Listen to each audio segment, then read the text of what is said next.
how many downloads of Jim and Bill It's Another Day podcast? Today, the podcast show has fetched 400 million downloads since its start, and an average of 350,000 downloads per episode, about 3.9 million downloads per week. Well, hello there. It's another day. I'm Jim Harrington. And I am Bill Knight, sipping on my right side, because not only is it on my left side, but it's still right side coffee.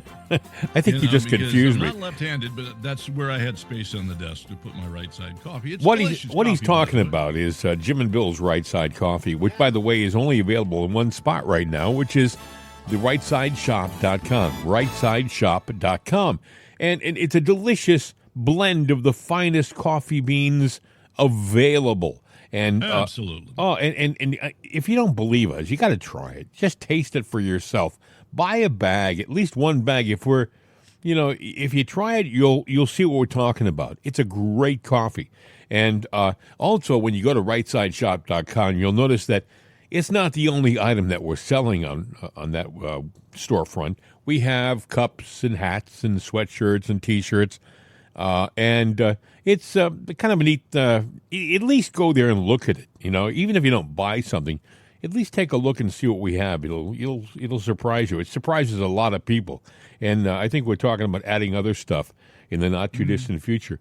Rightsideshop.com is the place. Now, if you go to our website, it'sanotherday.com, that's an easy mistake to make because, that's our normal website. You may think, but the shop is on there. That's what I was going to say. There's a link on that page. So if you get there, you're not out of luck because you just hit the link and it'll take you right to rightsideshop.com. It's great coffee. Bill, you like it, right? It's a delicious. I love it. Yeah. I drink it every day. And, of course, now you need the cup that goes with it. Yes, you do. So, you really do. It's like a matching set, coffee and coffee cup. Now, there's a Right Side of History emblem. Very cool. It's black and got the emblem, and that's the mug that because it's bold. It makes a statement. So it is bold. Yeah, I like that. It's a very good descriptor. It's bold. I like that. Bold. Yes. We also have an amazing group. Juan, Jose, and the Border Crossers. They are like our house band. As a matter of fact, I don't even think they have their own house. They're just here all the time, and they are always in key and ready to sing for you. And if you don't believe me, guys, if you would. Wake up on the right side with Right Side Coffee. You do such a great job. Juan, Jose, and the Border Crossers, who are a little nervous these days because they're just less than 2 weeks away from a new president who plans to ship the illegals back to their home countries, which might be a problem for Juan, Jose, and the Border Crossers. I'm just saying. Here's a question for you leading into the news with all the fires and more flare-ups last night. Yes. Out west, because the Santa Ana winds are 80, 100 miles an hour, hurricane-force winds. They're crazy. But, and I saw the footage of just the homes where the fires come in, the winds blow roofs off, which makes them kindling. Mm-hmm. The fire comes in, and it gets blown in, and the burning embers, and they go up in flames.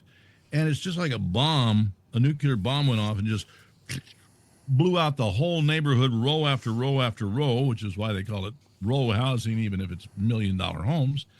But, you have a homeless population there. You have illegals there. Where'd they go? Your guess is as good as mine. There's a lot shelters. There's a lot of supposedly homeless encampments that weren't around like 3 or 4 years ago, right? Well, they had to get blown away by the winds and catch fire too. Well, what a lot of people are wondering, there have been a lot of fires that have been started in these homeless encampments. I'm not saying they started these fires, but by the way, a lot of these fires weren't like right next to each other, which I thought was interesting. And there's a lot of people who are speculating that these fires were set. That I had arson's mentioned that involved too, and I mentioned that too, or alluded to it, and I also alluded that the government would come in, and there's all this federal money that'll come in. It'll be rebuilt. And all of it will be rebuilt. I wanted to. I'm sorry, Bill. Go ahead. Well, I was just saying Biden sat there and said the federal government will pay 100% of the rebuild No. of everything. Yeah, well, that's all well and good. And I think, by the way, see, Biden's making promises right now on a race that he's not going to run. All right, he'll be out of office and gone. The guy who's going to have to handle the situation is Trump, whether you believe it or not. But I wanted to point something out to people. All right, back in 1945, there were four raids on a city called Dresden in Germany. Dresden was firebombed by the Allies, by British and American forces. And when I say firebombed, I mean this big metropolitan city was completely destroyed in fire. I mean, it was destroyed. I think they had 25,000 people killed, I believe, and it was. If you see pictures, and I would suggest if you want to see a comparison, go to the internet and write in the search engine Dresden firebombing images. Dresden firebombing images. By the way, it's spelled Dresden, just like it sounds, okay?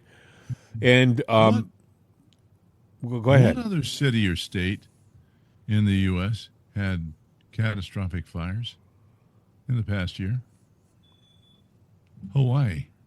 That's true. But I wanted to point out about Dresden and how long it took to. Dresden was just like if you look side by side. If you take the pictures of Dresden and take the pictures of what happened in Southern California, you could put them together and say it happened the same way. They were all bombed. I mean, the devastation is that catastrophic in Southern California. All right. It took Dresden to get really back on its feet till like 2020. It took that long for that city to truly get back to looking like a normal city. I mean, it was much better looking by 1970, you know. And by the way, they did have rebuilding funds from the people who burned it. The Allies, the Allied countries, including the United States, made an effort to help bring the city back. You know, but what I would suggest, and I was thinking about this, Bill, this morning, I would like to see all of the funds that we're blowing around the world, the billions of dollars we're blowing around the world. When Trump gets into office, I would like him to gather as much of that as he can, put it in a kitty and call it a catastrophic disaster fund. Relief fund. Yeah, and help the people in North Carolina who are still, by the way, living in tents and tiny homes that have been driven out and put on their lot. They still have roads that are not passable in North Carolina. But it's been a couple of 3 months, and people don't even think about it anymore. It's like, oh, well, it's gone. They must be fine. No, the media has moved on. The people are still in well, they got another big story to talk about, but yet it's just more devastation for populations and states to deal with.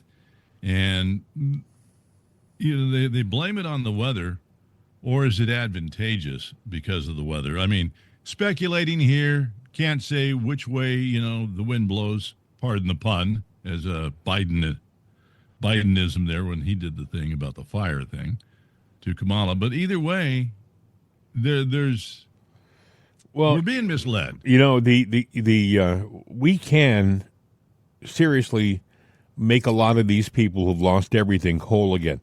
And you may say, well, is it our job?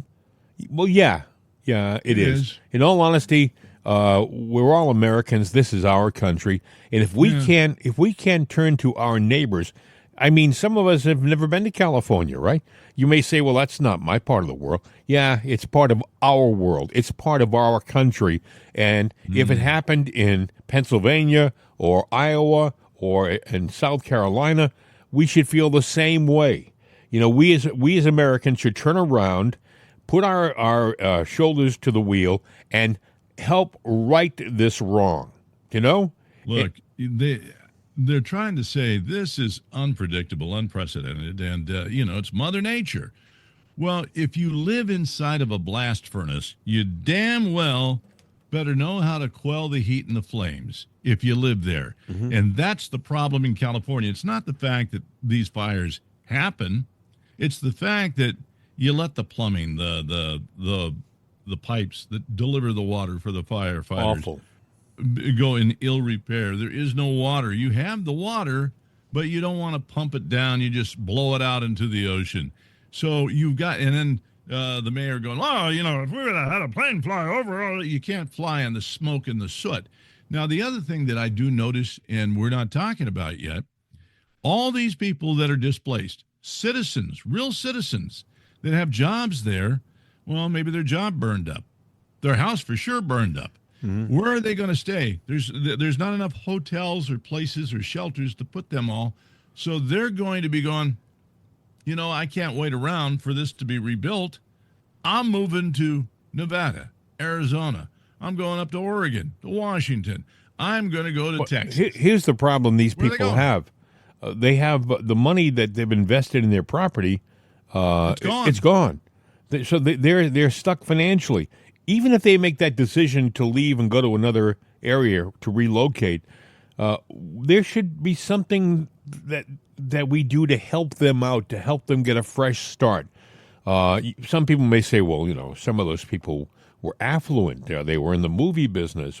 No, they're Americans, and you don't know anybody's financial situation. Some people put on a facade, and they really haven't got what they appear to have. Smoke and mirrors, baby. That's how radio works. That's how TV works. That's how the movie industry works. Perception is reality. If I sit there and go out and hobnob with the movers and shakers and I put on a nice suit, I rent or borrow a nice car and I show up in, when I was out there, I had a buddy that had a Clinet. Hey, can I use the Clinet? Oh, no, you can take the Stutz today. Okay, no problem. So, I'm driving around with a car that's got gold screws. I couldn't even sit there and pay for the gas in the thing at the time, But Johnny Carson, his historic home burned in this fire, which means that he lived in that area. He didn't live in Beverly Hills. He lived out there. By the way, I should point this out. I'm going to play this cut here. This is interesting. If you are a resident of Los Angeles and you watch television, listen to this. And even law enforcement and first responders to use, the antennas up there and the towers to get vital information to our viewers now being threatened by this fire. Yeah, Mount Wilson is critical for most of LA County due to its location in the middle where it sees into the Antelope Valley as well as south all the way down in Orange County, east into San Bernardino, Riverside, etc. So not only do we have a lot of TV assets up here, radio assets up here, we do have a lot of other assets such as, radar for LAX is up here. The Secret Service is up here with their two-way communications, postal inspectors, sheriff's department. Yeah. Pretty much every bit of communications that happens in LA County goes through Mount Wilson in one way, shape, or form. So it's a very vital asset to day-to-day operations for LA and the surrounding area. Now, I don't know the area, but I think Mount Wilson is where the Hollywood sign is, isn't it? Isn't that the same area? that caught fire. Yeah, the Hollywood sign is gone, from what I understand. Now, do you rebuild that iconic sign or just, for those of us now, we've seen it, we know it was there, it's a part of it. I was going to ask you a question. What out of that list that he just read piqued your curiosity? I'll tell you, there was one thing that he said in that list of things that might be affected that made me go, All the Secret Service, yes, the FBI, all the communication. Now, I will tell you this, having been through like hurricane disasters and things like that before, whether it was AM or FM, you have FM was easy because it's height and line of sight. We don't want to get too much in the weeds. A lot of people. I was just saying you can put up a temporary site and get a signal out from some high ground. Right. But, maybe not everybody has the, we've gotten so DEI, you don't have the skill level in a lot of industry anymore. Yeah. Or, you know, Engineering at and that level, stuff like that. Yeah. that can sit there and go, I can jerry rig something up there and I can get us going back on the air. How That's about how AM Davidson radio? was. AM radio is different, though, right? If those towers burn, they're stuck. Not necessarily. You can get a small signal out and still cover something on a rooftop because you're thinking the ground radials, but there's a way around Right. that. Okay. Well, see, my friend here, you know, I know he's a jock, but he's kind of like a secondary engineer, too. He knows. I tinker. Yeah, he's dangerous in a engineering lab. Anyway, I think that when they mentioned the Secret Service, I was thinking, man, you know, will that affect like Trump when he goes out to visit the area? Will they have disrupted communication? But then I realized that the Secret Service has mobile antenna sites. As a matter of fact, if you watch the inauguration of the president, you will notice that if they do any wide shots, sometimes you'll see these. They look like trailers, and they have these kind of thick antenna systems that go up. They're telescoped, and those are for the Secret Service and the FBI to help their signal. Go ahead. Here's what I'd be worried about. You know, they were talking about the radar and stuff like that, and I'm sitting there going, you know, they're not only the communication, but the radar and even satellite's capability to look down and see stuff because of all the smoke and the cloud cover might be a problem. Yeah. But if there was some kind of attack planned and you didn't have all your communication capabilities to monitor and you couldn't see what was coming, you know. Well, that's an interesting point. We don't know exactly really what was burned in these fires. We know that a lot of residents lost a lot of homes, but there were businesses and other buildings that were affected by these fires too that we really don't know. Case in point, just a point of interest, I mentioned yesterday about Studio City and Max Sennett Studios, yeah, but also studios like Walt Disney Studios were in big danger of being destroyed yesterday, from what I understand. I think they stopped that fire, but it got hairy for a while. Yeah, well, you know, I heard people talking about, well, you know, the movie industry is going to take a hit. Actually, the movie industry and a lot of things now, there's studios all over the country.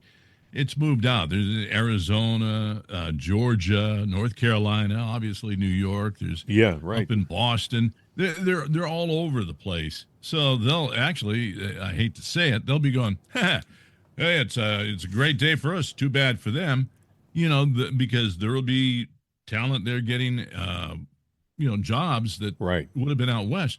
California is a big economy. I think it's the biggest economy out of all the states in the nation. You know, we talk about those food processing plants that went, but you got to wonder what else is out there, technology driven or whatnot. And is this the only city that's going to fall victim to some kind of disaster?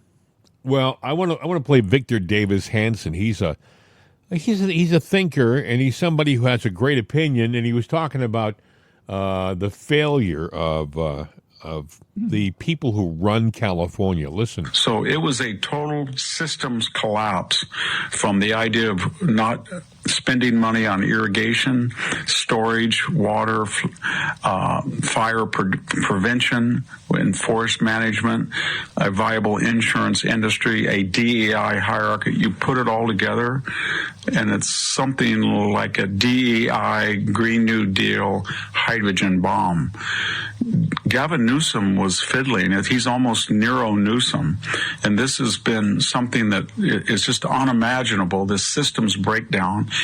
And to finish, what we're seeing in California is a state with 40 million people. And yet the people who run it feel that it should return to a 19th century pastoral condition. They are de-civilizing the state and de-industrializing the state and de-farming the state, but they're not telling the 40 million people that their lifestyles will have to revert back to the 19th century when you had no protection from fire, you didn't have enough water in California, you didn't have enough power, you didn't pump oil.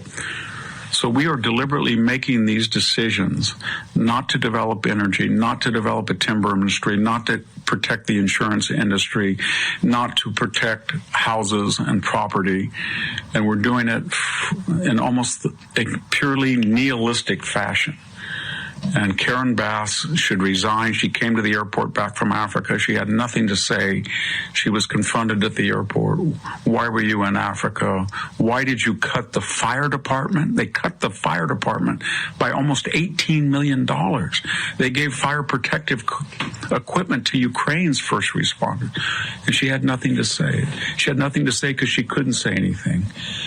I don't want to be too pessimistic or bleak tonight, but this is one of the most alarming symptoms of a society gone mad. And if this continues, and if this were to spread to other states, we would become a third world country if we're not in parts already. A society gone mad. And I'll tell you, I was thinking about this too. They're proud of the fact that they're sanctuary cities, cities like San Francisco, Los Angeles, San Diego. They're sanctuary cities. They welcome all of these thousands of strangers into their cities, and they're proud of it, and they brag about it. They wear it like a badge. But now they're suffering from, in the meantime also, good tax-paying residents of those communities who pay millions of dollars, if you put them together, into the city coffers. That money's being doled out to these strangers who come to the town and suck off the teat of these cities, right? So now they're suffering the price. This is the price they pay for their largesse, their generosity, so they can tell the world that we are welcoming sanctuary cities. Instead of taking the taxpayer money that they get and benefiting the residents, the citizens of those communities, right? They dole it out. These fatheads, these stupid people, they dole it out to these strangers who shouldn't be in this country. I'm not against strangers. Don't get me wrong. I think residents and immigrants, they're the fabric of our country. That's what my ancestors were, and Bill's. But the fact of the matter is, they came here legally, knowingly. They didn't jump the fence and run into the city. Okay, so all I'm saying is this: God bless Trump. These strangers should be not herd. They shouldn't be herded into a trailer truck and taken back. They should be in a better way than they got here. They should be put on buses, given their lunches on the bus, and taken across the border so they're not, and maybe give them a few bucks to get rerouted and restarted, but don't come back. Do not come back unless you have done it the right way.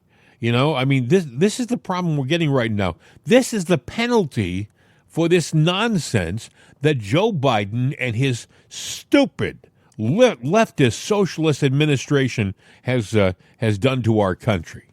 That's just my feelings.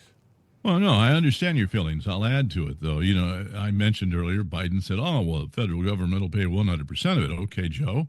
How long do you think it's going to be before he goes, "We're going to give them disaster relief checks. We'll give them to everybody, probably even illegals," because, I was watching some of the video on TV and people are going back to their burned out homes. And one lady's digging around. "What are you digging around for, ma'am? Do you have an ID?" "Yeah, I live at this address." Yeah. "What are you digging around for?" "My safe." Well, she found her safe, in which I was surprised you could just take a sledgehammer and bust it open to get what, people have their paperwork and jewelry, and valuables in there that still got incinerated because the case heated up and it burned inside.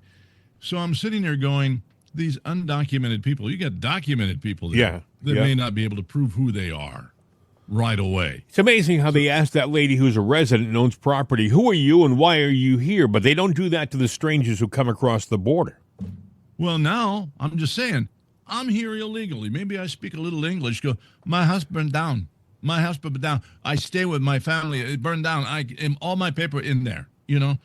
Well, they did catch looters, Bill. I don't know whether you're aware of this or not. And you know what? You don't look.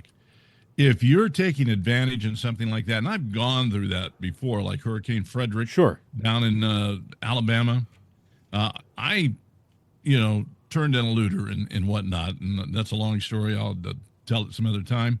But they came and got him. That person sat in jail for it was about 9 months before their day in court. When I worked in New York back in the late 70s, we had a power outage for 2 days. Mm-hmm. And when the power went out in New York back in the late 70s, I want to say it was 77, it literally turned the whole city dark. I mean, I'm talking dark. I remember going down to Grand Central Station, and the only thing that lit the entire building, a big building, was an emergency light over the Vanderbilt Avenue exit. That was it, a little emergency light. That was it. But here's the thing that stood out in my mind about that was the looting that went on in New York. Yeah. People took advantage of that disaster at the time to break into stores and steal stuff. I mean, look what's happened in 2020 and 2021 in these cities like Minneapolis. They thought it was the perfect time to go into the CVS stores and the Walgreens stores and literally strip them bone dry. I mean, take everything, even stuff they didn't need, they took, Well, what should happen to these people when they're caught, whether they're illegal or citizens? What should happen to them? Well, I can tell you what did happen because they were in liberal cities. Nothing. They got a slap on their wrists. And I don't believe in that. There should be firm, quick, swift justice to them, whether it's jail time, prison time, or you know what? I don't care that you're a citizen. If this is the way you live in this country, get the hell out. I'm sorry. You're a person without a country now. But I don't know, but there's got to be something going on. But getting back to the fire in L.A. And the fact that they weren't prepared for it, I got to believe that there are other cities that aren't prepared for such a catastrophe. Chicago, New York, Boston, cities like that. What would happen if this happened again somewhere else? Well, it's going to happen somewhere else. I mean, I'm afraid when you look at the whole scheme of things over the last 4 months, let's say, of things that we've had the hurricanes in North Carolina that were disasters and still are, and people are still hurting bad, and their problem isn't being fixed. As a matter of fact, what I keep thinking about is what FEMA did to Trump supporters. If you had a Trump sign on your front lawn down in North Carolina and your house needed some help, FEMA, they walked by your house. They ignored you. Exactly right. Yeah. Which is not the way they're supposed to do it. Those are the people who should be pulled out by the root and fired for those kind of actions. You don't start politicizing disasters. What happened in Southern California? A lot of leftists were hurt. A lot of leftists lost everything. They're hurting bad. And my answer... I think that's a wake-up call for them that, wait a minute. You're right. What's going on here is not good, and maybe they need to reevaluate things. And no, I am going to be honest. There are bad seeds in both sides of the aisle. It just seems that right now there's an infestation that's going on. But what I was going to say was that the leftists who are hurting right now, if you ask anybody who's a conservative, their first instinct is to help them out. Yeah. Help them out as much as you can. Not because of their political affiliation or beliefs. Exactly. But because they're hurting Americans. They're hurting Americans. This is a catastrophic situation. And it's not going to be rectified by being passive. You're going to have to get into this. You're going to have to be active. I truly believe, Bill, I hope, we do reach 4 million people a week. I hope to God there's somebody out there in politics, somebody out there who maybe found us, who has some influence in Washington. That catastrophic relief fund should definitely be something that you are promoting. Tell America, talk to President Trump if you can. Say, look, this is a good idea. Instead of helping to fund wars in the Ukraine and sending our fire equipment to the Ukraine Fire Department, maybe what we say right now is, okay, we're going to put a few $1 billion into rebuilding that community as quickly as possible. as quickly as possible. Maybe we encourage builders from outside of the area. Maybe we have some kind of a program where we say to contractors who are in neighboring states, if you come over and help rebuild a few houses in our area, we'll give you a bonus or something like that. Do you know what I'm saying? We encourage the rebirth of Southern California. They will have to have, and I'm sure that a contractor right now, they live from job to job, and there's not always jobs. LA is going to be a big boon for, a lot of people that do plumbing, people that do, Electrical. building, Yeah. electric, everything. They're going to be there, because that city has got to be rebuilt from ground up. They're going to have to waive some of the permit things. Oh, you got to file for this permit. Yeah. Through that, you're going to have to do it, and you're going to have to get that city back up on. And by the way, before you put that city together, you damn well better fix your water situation. Yeah, or it'll burn again. Yeah. I mean, fires are a normal thing out there. When that state was born and built, you didn't really think about the Santa Ana winds or wildfires. Yeah. It's been part of their history, but you didn't think about it. You didn't think about earthquakes. But now you've got an opportunity, and that's how you're going to have to look at it, is an opportunity to go back, correct, fix, and rebuild a beautiful future city. The other thing is this. I would imagine that there are, in our very interesting country, there are probably modular homes that could be moved into these areas that are not just homes that'll do for that are not just Lego type things, but actually kind of distinctive and unique. There are a lot of creative people in this country who are doing some really creative stuff, and maybe these people should be encouraged to move their stuff into Southern California. Just a thought. Well, there are modular homes, and there are some expensive ones. I mean, from what I understand, Johnny Carson, one of his homes. I just told you that. I just said that on the air. Yeah.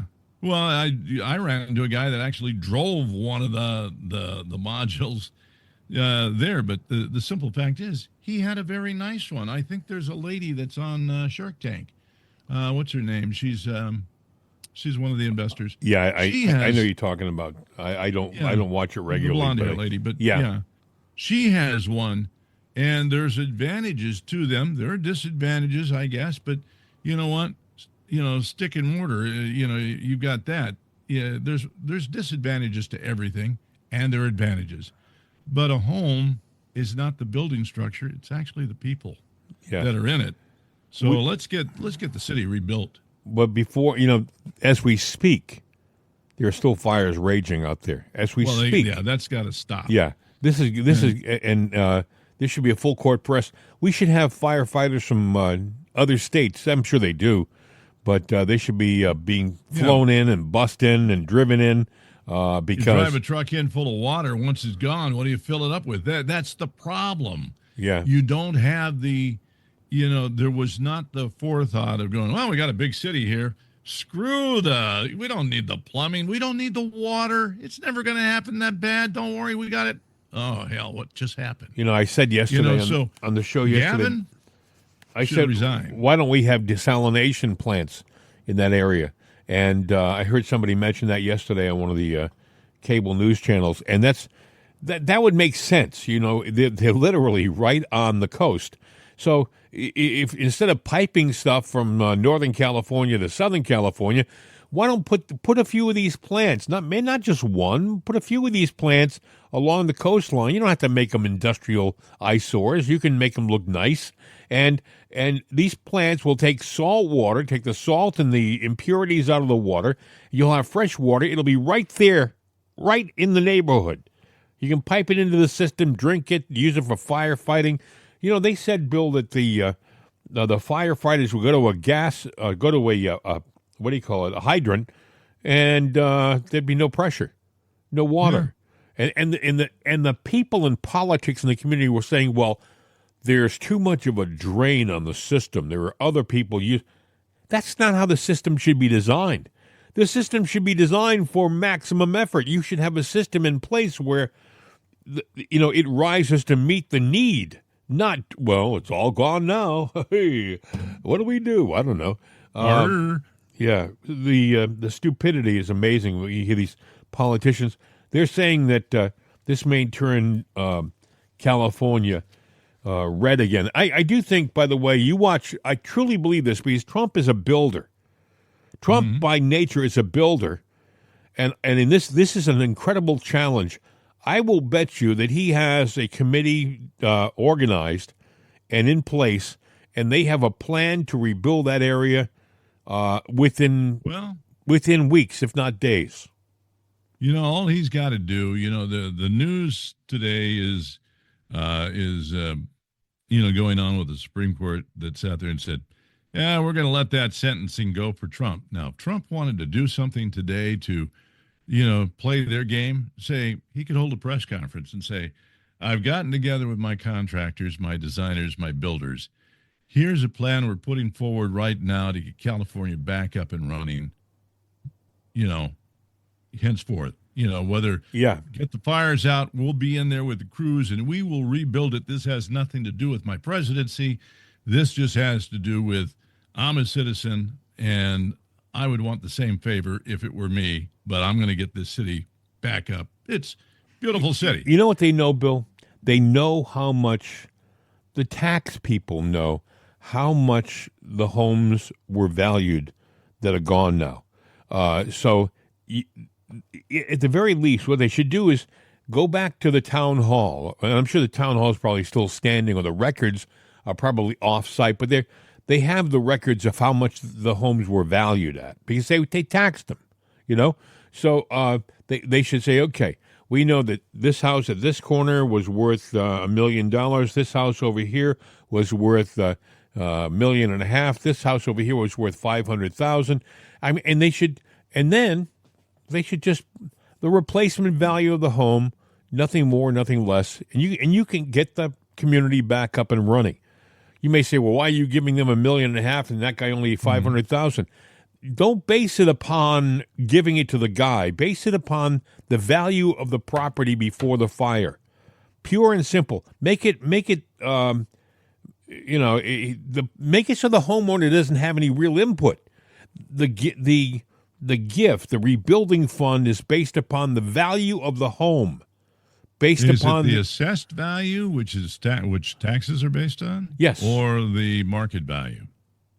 Market value, I think, is too it fluctuates too much. I think you have to have some kind of the assessed value is usually pretty close. I mean, not all the time.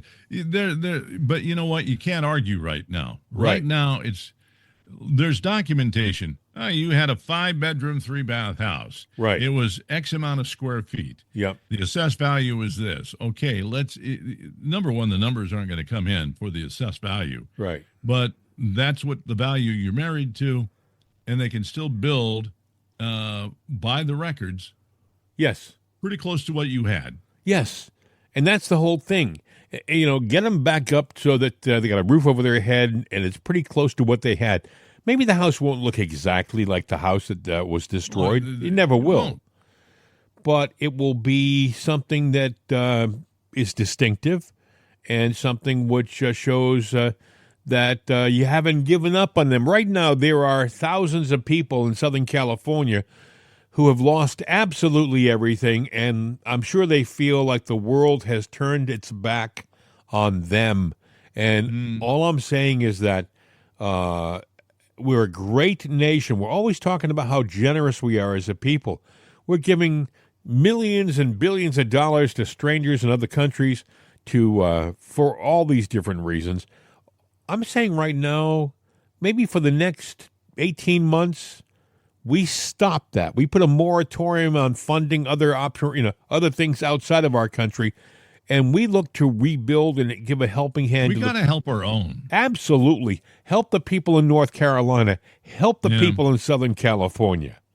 You're not going to be able to bring back their heirlooms, lost memories, photos, or things like that. Right.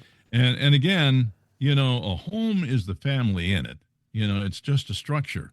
But we can rebuild that structure so they can build some new memories. Yeah. And, but the family unit is still there because really that's America. Whether you're straight, gay, whatever you are, you still go with that family structure. Yeah. And those are part of our values.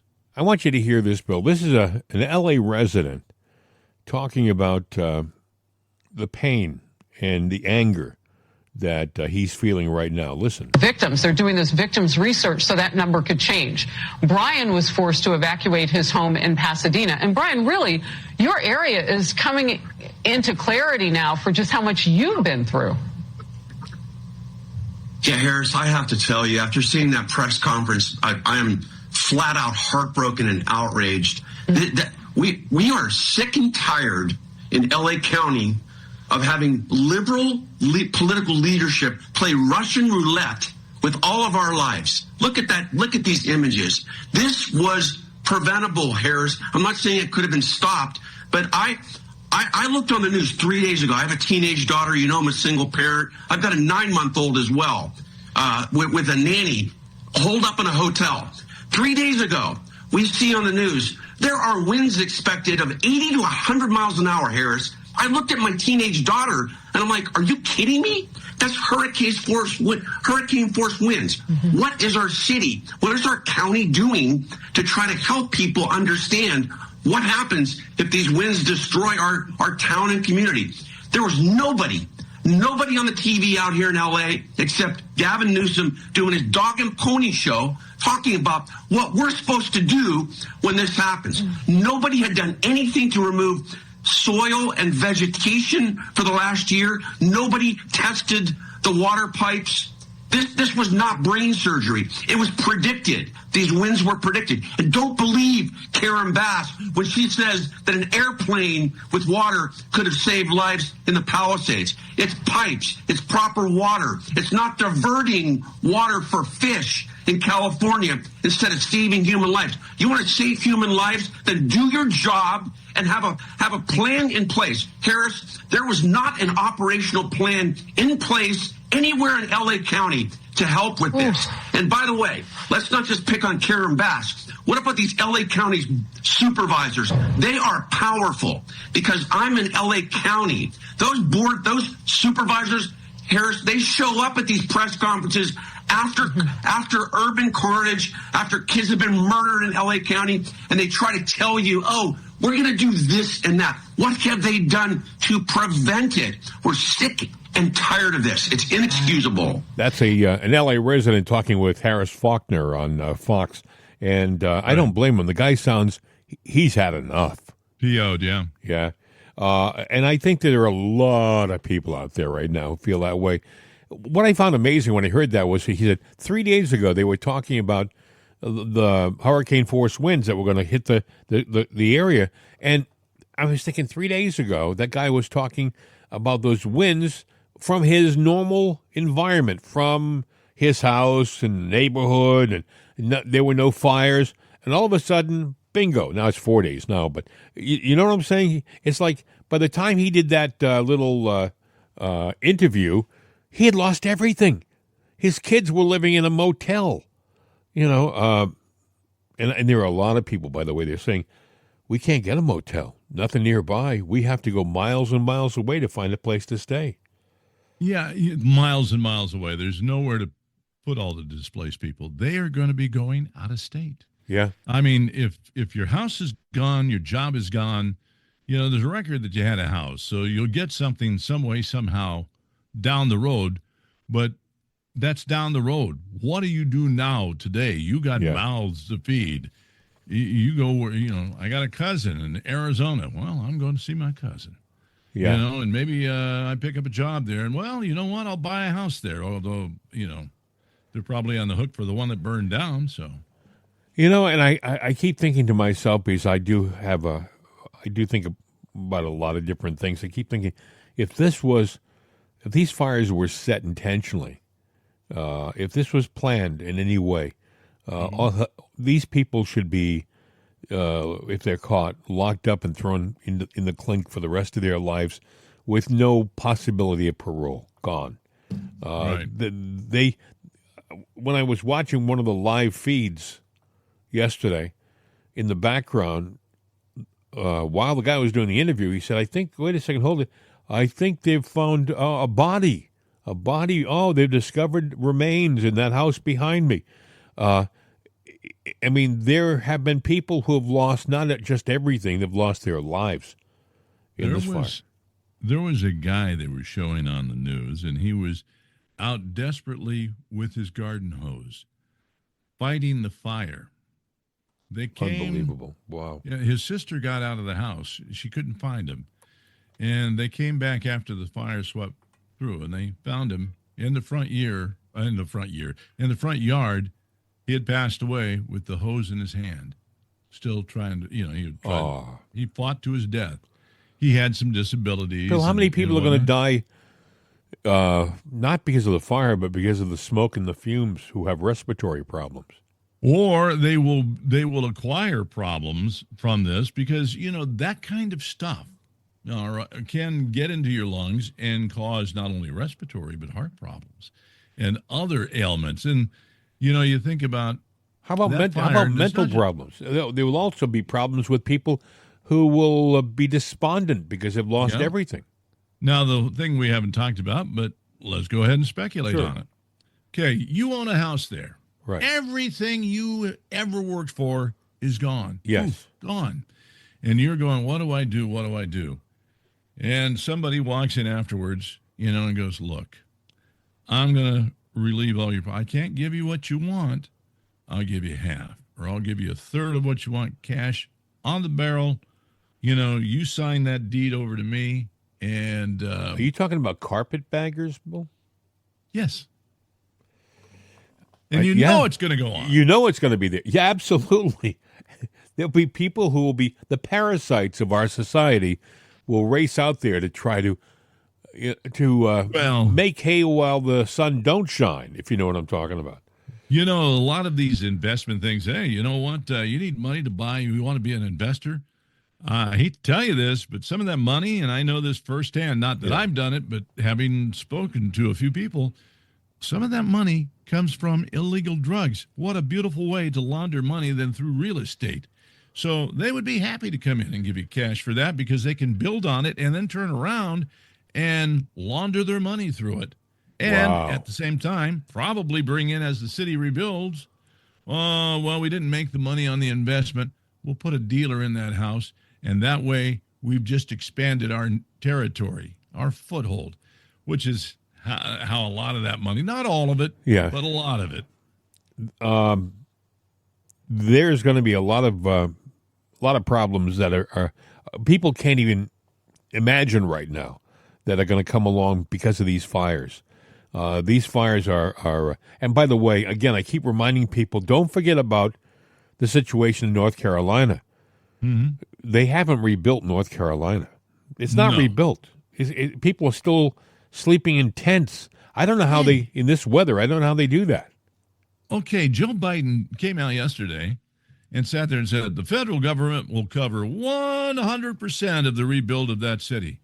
Did he do that for North Carolina? No. Well, wait, Joe, what the hell's going on? You're still president. He can't even. I'm Bill, president of the United States. Why don't you do something for them too? He can't even make those promises and keep them because he's not going to be president in 12 days or 11 days. No, he's not. No. In the meantime, by the way, I should point out, if you would take a moment, if you like the show, tell your friends, spread the word. We do need word of mouth because we don't do a lot of marketing otherwise. It's word of mouth that makes this program work. And again, we're amazed 4 million people supposedly around the world listening to our program. Not the biggest podcast, but doing pretty well. Thank you very much. Doing quite all right. Thank you very much. But you know what? You can also buy some Right Side coffee or get some of our swag at therightsideshop.com. It's all there for you to see. The coffee is there for you to look at, the bags. But if you order it, it'll be in your hands, and you will be drinking it in a very few short amount of days, and probably in one of the Right Side cups, too. Yeah, it's a delicious... the right side of history, because obviously we need to get on the right side of history, because obviously what went on in L.A. is the wrong side of history. Other thing that's wrong. We kind of mentioned it a little while ago, but I want to go back to it. The Supreme Court came out yesterday, and it wasn't a surprise to myself. I heard Judge Andrew Napolitano say the Supreme Court's not going to touch this, and he said this several days ago. He's not going to touch this because in order for them to really make a decision at this level, it's got to, all of the different stages in the state level. It's got to filter through the system. Exactly, and they were jumping ahead. It was a Hail Mary pass on the part of Trump's lawyers. So I really wasn't surprised, but what always kind of surprises me is the people who you would think you could count on because they are where they're at because of the kindness and the largesse of President Trump. One is Amy Coney Barrett. Amy Coney Barrett has been a massive disappointment, and I'm not going to speculate on why, but I have heard stories, and I'm not going to spread rumors or stories, but she may not be what she appears to be, all right? Also, John Roberts, the Chief Justice, I've heard stories there too, and I'm not going to spread them. If you are wondering, you can do your own searches, but they are always, if you can count on them to do anything, count on them to disappoint you, all right? If you are a conservative. Right. Other, rock solid guys are Clarence Thomas, who, of course, they're trying to emasculate, Brett Kavanaugh, Sam Alito, and Neil Gorsuch. All those people, without question, stood saying that actually this decision on the part of Merchan should be stopped right now because they're violating the law. He's violating the law. Yeah, but it's got to run through the entire course. But, I pointed out mainstream media, people have given up on it. But yet they're still out there touting and spewing their negativity. All the time. And they're going to continue to do so. And when they say something bad about Giuliani or say something bad about Trump, whether they AI generated or, somebody sat there and continually clicks pictures to where they get that face, and then they go, oh, he's in for it now. Guess what happened? That's not Trump's reaction. And that headline is pure, BS on their part. As a matter of fact, I really don't think Trump, if Trump were worried about it, he wouldn't be doing all the other things that he's doing. I think he's got a very calm demeanor about it, and I think that they keep doing these appeals, and when they get a win, they go, oh, okay, good. We won that one. I wasn't expecting that now or yet.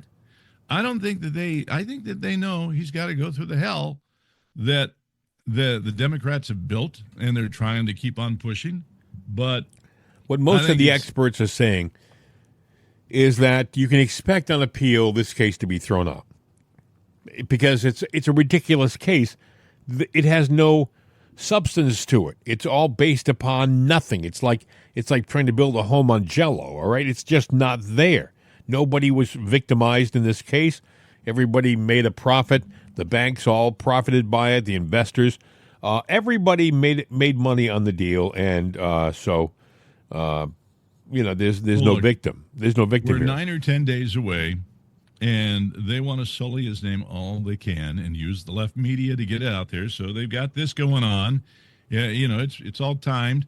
The Jack Smith case is over, but he did write that creative novel, and he's been given permission to release it now. What I wanted to say was that you can expect that there'll be all sorts of news about the decision today. It'll be the headline news. We have a convicted felon in the presidency. We'll hear that. But when it's overturned, I want you to pay attention to the media then. It'll be an afterthought, and they'll move on to other stories. You watch. They will not promote it. Go ahead, Bill. Yeah, I'm going to say, throughout history, it's no.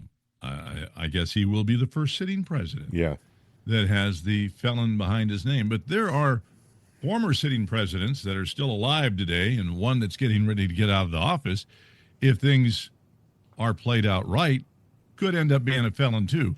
We've probably had a lot of criminals in the White House. You know, hell, I mean, if you want to sit there and get religious, Jesus was a felon too, you know? That's true. But we all know he wasn't. Okay. He was. The case in point. Yeah, he was the victim of political persecution, actually. But well, what's going on now? Political persecution. No, Trump is not Jesus. He's no.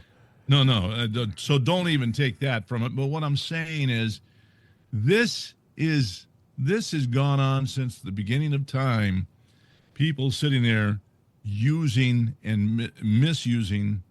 Well, you know, they take their bully pulpits. And understand something, Bill. Trump was judged, and the verdict was issued in this case, and that was by 77 million people. You know, if Trump were the felon, if Trump were the vile person that the left wants you to believe he is, well, then the verdict would have been Kamala Harris would be being sworn in 12 days. The fact of the matter is that people looked at everything. They looked at the entire situation and said, we don't believe you, media. We don't believe you, left. We know you lie to us. We've learned over the past 3.5 years that you spew venom and nothing more. We're standing by Trump.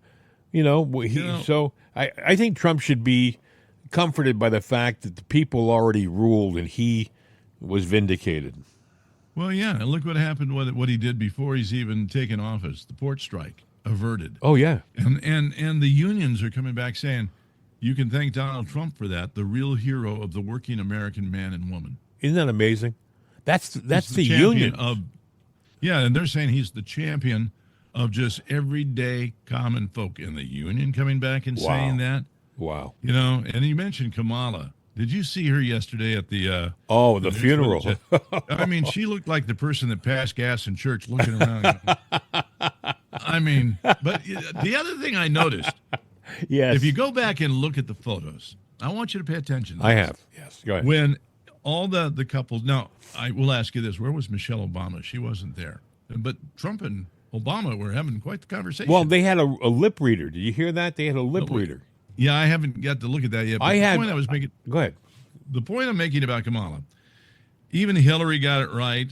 You know, obviously Melania sat to the left of Trump. Right. You know, every wife sat to the left of their husband except Kamala. When she was ushered in to the left. But she stopped and passed her husband over because she wanted to be as far from Trump as possible. Yeah. And she was looking over her shoulder like, well, the little girl that passed gas in church. Well, you see, Karen Pence wouldn't shake Trump's hand, although, Mike Pence did. And Trump was gracious. You know, Trump is always that way when he's meeting his adversaries. And what I was mentioning was, and I'm paraphrasing because I haven't got the exact, they were talking, the lip readers said something along the lines, and again, I'm paraphrasing, Trump said, I have to talk to you in private. I can't talk to you here. I'm afraid that there'll be somebody the press will have the ability to see what we're saying. Okay? This is what Trump said to Obama, and I think they also went on to say, I'll meet you in the foyer or along those lines. And so there was apparently something that Trump wanted to talk to Obama about that was of national importance, and he didn't want to do it in public. That's what they indicated. And Trump indicated, he goes, well, I think, and there's been the speculation, even though these two guys are adversaries, they kind of have a mutual respect for one another. Whether that's true or not, I don't know. But, I saw them talking. I'm going like, that's odd. But then again, the one thing that I've always known to do is my enemies, those are the people I keep as close as possible, because that way. Well, keep your friends close and your enemies closer. Yeah, because that way you know what's going on, and, they know that you hate them, and I know that they hate me. But you know what? I'd rather at least be up close when you start slinging the crap, because you're going to get some blowback from it. Trust me. But I want to know. I think I do think that Obama is responsible for a lot of what's happened over the last 3.5 years. Maybe that's what Trump. Maybe that's what Trump wanted to talk to him about. Maybe Trump is giving him a heads up, like, "Hey, this isn't over." We'll see in the not too distant future. But there was know who really had a weird smug face in there? Hillary. She was just like. Did you see the person sitting behind Trump looked like a young Barack Obama? Mm-hmm. It was like Obama was sitting to the right, and behind Trump was somebody who resembled Trump. What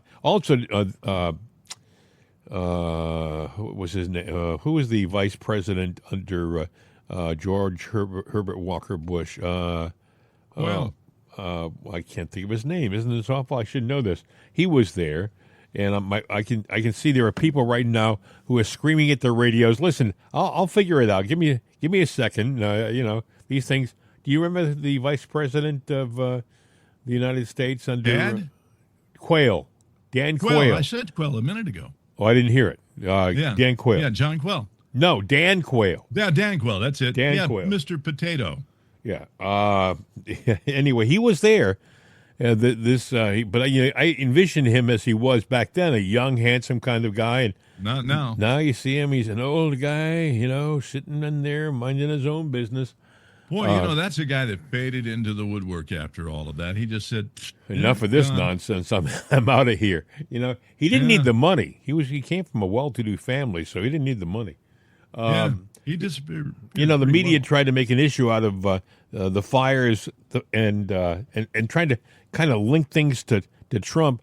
Ron DeSantis jumped to the aid of President Trump in an interview. Listen. Appropriate for the president-elect or a president to be criticizing. Is it appropriate for people in your industry to try to create division and to try to create narratives anytime these things happen? Now, you're not as interested in doing that because Newsom is a D. If Newsom was a Republican, you guys would you would have him nailed to the wall for what they're doing over there. And I know we've dealt with it. We just assume in Florida, anytime something happens, it's going to be politicized by the media. So you guys sitting in judgment of Donald Trump, excuse me, I think your track record of politicizing these things is very, very bad. Okay, last question. Newsom should resign and that the wildfires are all his fault. So do you agree with those comments? I remember when we had the Surfside Tower collapse, I had people from the Washington Post trying to blame me for it immediately without having any facts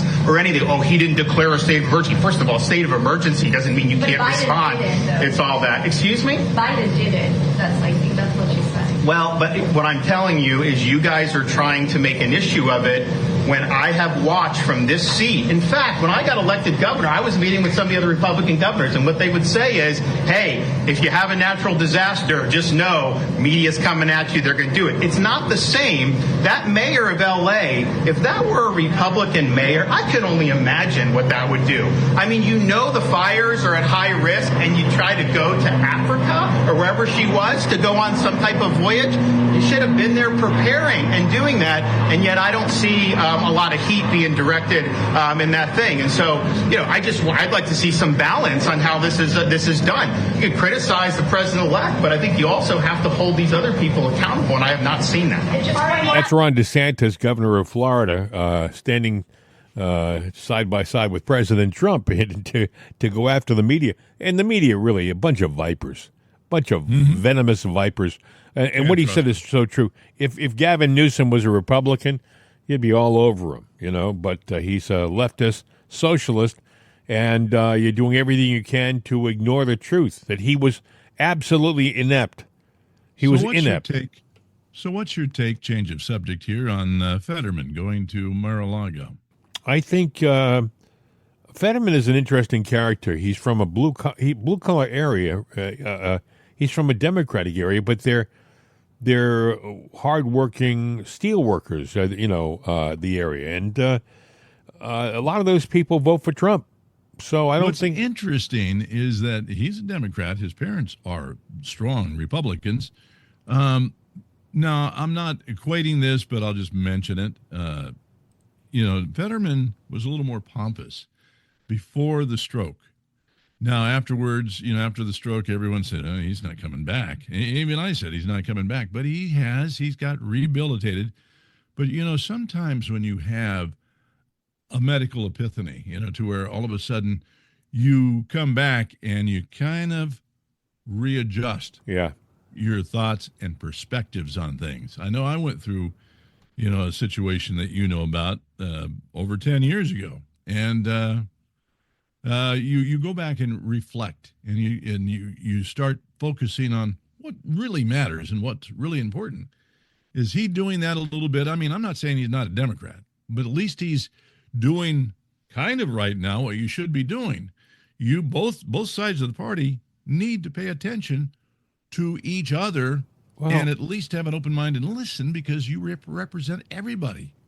When Fetterman looks at the Trump administration, he sees people like Robert F. Kennedy Jr. involved in it. He's a historical Democrat. The guy's been around the Democratic Party all of his life, and yet he's standing side by side with Trump. So it wouldn't surprise me if a guy like Fetterman, who, by the way, he looks like he's a beach bum with his baggy shorts. That's him. So, I've accepted it. But a lot of people don't realize the guy's a Harvard graduate. You know, he's a very educated guy. And maybe he's the kind of guy who looks at the situation and thinks, wait a second, I'm actually more in line with the values of Trump than I am with the values of the left Socialist Democratic Party. Well, the last person to do something like that was sitting there doing things, ran for president, but, on the Democratic ticket, didn't make it, and that's Tulsi. Now, she's up for an appointment, but the Democrats are going full tilt to try to do everything they can to sully her. And I don't think that she's independent. She's not even Republican. Right. No. But see, Trump doesn't care about that. And No. Trump is not, he's looking for the best people to do the best work in his administration. I think a guy like Fetterman is probably thinking, wait a second, I want to be on that train, and so it would not surprise me if he gets an appointment. Yeah, well, no, I don't know about an appointment, but I think he'll be an ally. He'll be an ally and a supporter in the Senate. There might be something. Well, look, he's got a better chance of getting something than AOC does. She is so far left. Oh, she's ridiculous. But they're saying, it might be her day. And if it's her day, then that means that the Democrats are, they got a choice. They either come back more centrist, where the American population is, or say, screw it, we're going full left. Yeah. It will be interesting to see what happens with the fires in Los Angeles. I heard a weather report saying that the winds were predicted to pick up again over the weekend, and they expected some of the fires that were under control right now to flare again. What most people don't realize, it's in the evening is when those winds pick up. So last night, you had some pickups, you had some new fires that were starting, and they were gusting in. And like you said, over the weekend, you've got it again. And so I don't know that they're out of the woods, yet. I mean, there's a lot of, and the more it spreads, the more crap gets into the air, the embers, and it spreads. I remember when the Everglades caught on fire back in the late 90s, and people were going out soaking down the roofs of their homes because the crap was in the air, and it spread over a wide area. You know? Well,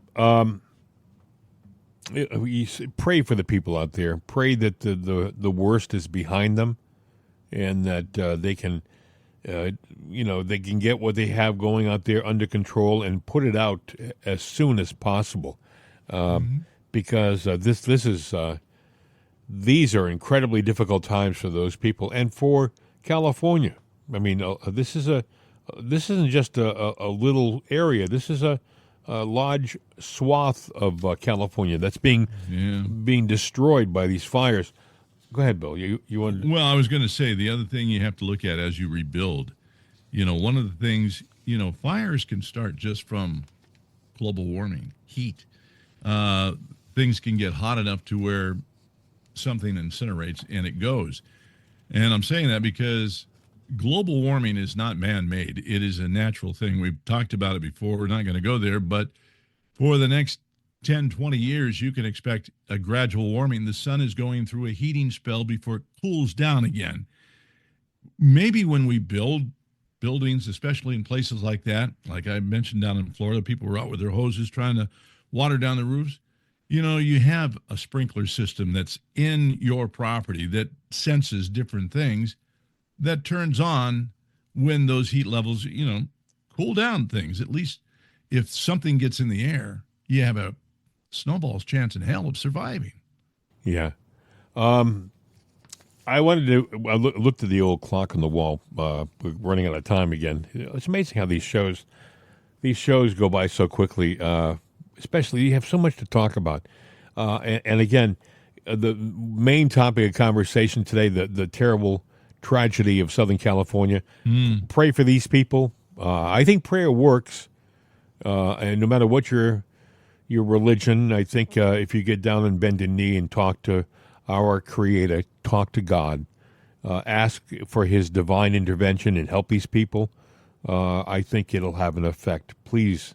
And as a people, we should promote the fact that we want to help rebuild the area as soon as possible and get those people back on their feet and give them something to look forward to. Right now, those people who have lost everything, they don't have anything to look forward to right now. They don't know where to even turn. They don't know where the next meal's going to come from because their kitchens and their foods are gone. The grocery store down the street has been destroyed. They don't know what's happening next, and I think we as a country should literally shoulder to shoulder show our support. We can't do it physically, but we can do it financially. And I'm not saying, by the way, yes, you can donate to Red Cross. Yes, you can donate to Samaritan's Purse. Yes, you can do all these things. But as a country, as a powerful nation, as a government, we should jump right in and with a solid, rock-solid plan to get those people back on their feet and give them hope because they've lost. And also, and again, I keep including the people of North Carolina, too, the forgotten tragedy, Yeah, and you wonder, North Carolina, California, you wonder what else was gone from that. I mean, you look at the economy that's there, biggest one of all the states, and now it's crippled out there. It is crippled. Yeah. And that's going to have a ripple effect across the nation. The other thing that we didn't talk about, but we have talked about in the past, is, you said there's no food. Were there any other food processing plants in the area for distribution? Oh, my God. It wouldn't surprise me. It would not surprise me, but we've already lost well over 100 food processing plants in the last 2 years in our country. Are there chemical plants that are in harm's way where something can get in the air? Are there power plants, nuclear power plants that could be in the path? Yeah. Are there military installations anywhere in that area that are in jeopardy? Yeah. I mean, the list goes on and on and on. So, you got to get the fires contained. Well, not contained. We got to get them out. And then we've got to go in there and start cleaning delicately because there's probably going to be bodies that they haven't accounted for yet. Hey, listen, before I forget, Right Side, Jim and Bill's Right Side Coffee, it's available at rightsideshop.com, along with all of our other, as my friend across the table here says, swag. Swag. I like that. It has a certain je ne sais quoi. Not swag. Not swag. Swag. And we got cups and hats and T-shirts and sweatshirts and the list goes on and on. It's rightsideshop.com for Jim and Bill's Right Side Coffee, a delicious medium blend roast made from the finest coffee beans available. And also we have a decaf version of it there, too, if you can't have the caffeinated stuff. And we are the only people on the planet who have that incredibly talented group, Juan Jose and the Border Crossers, sing the jingle for Right Side Coffee. Guys, if you would.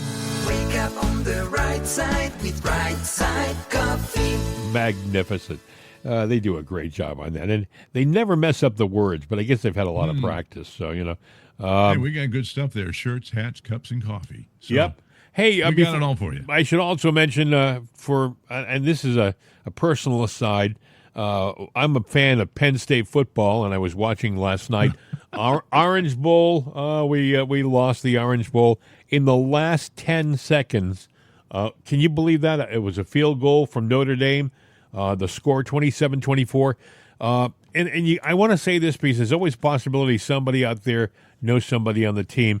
The quarterback Drew Allar threw an interception with like 30 seconds left, and that was the downfall of the game.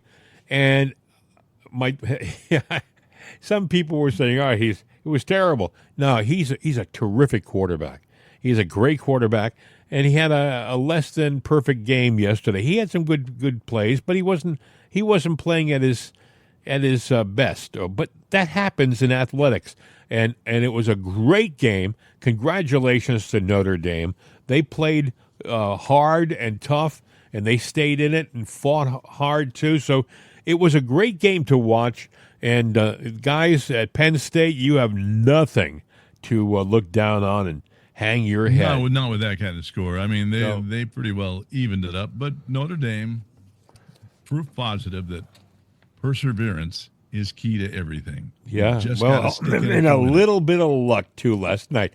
A little bit of luck. If they didn't have the perseverance, they would have never had the luck. Would have never done them any good. What you're saying is you make your own luck. Well, that's true. But anyway, it was 27-24. Good game.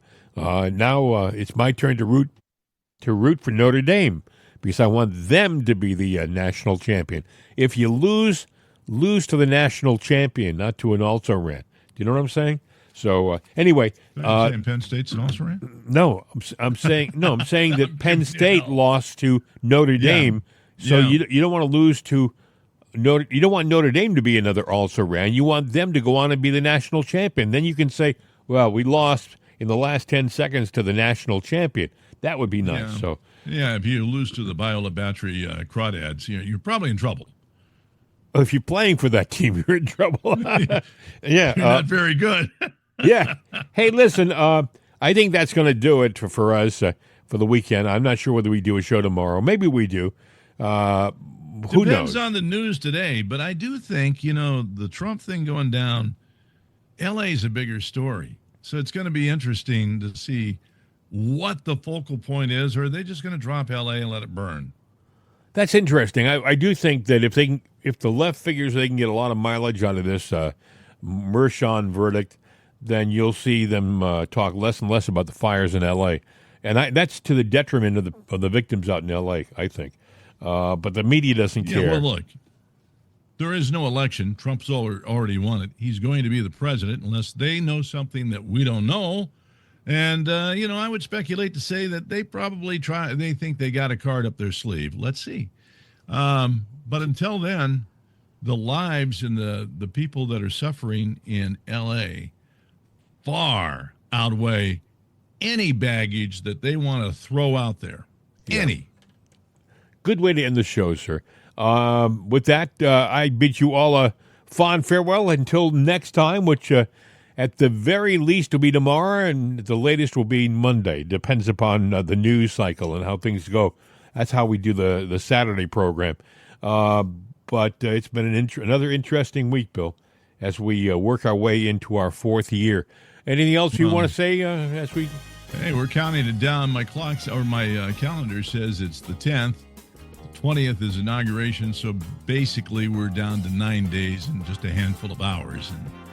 And we will have a new president sworn in.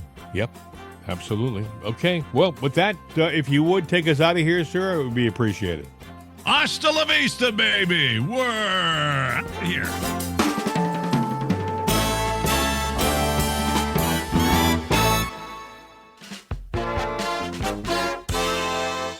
This is CRN America.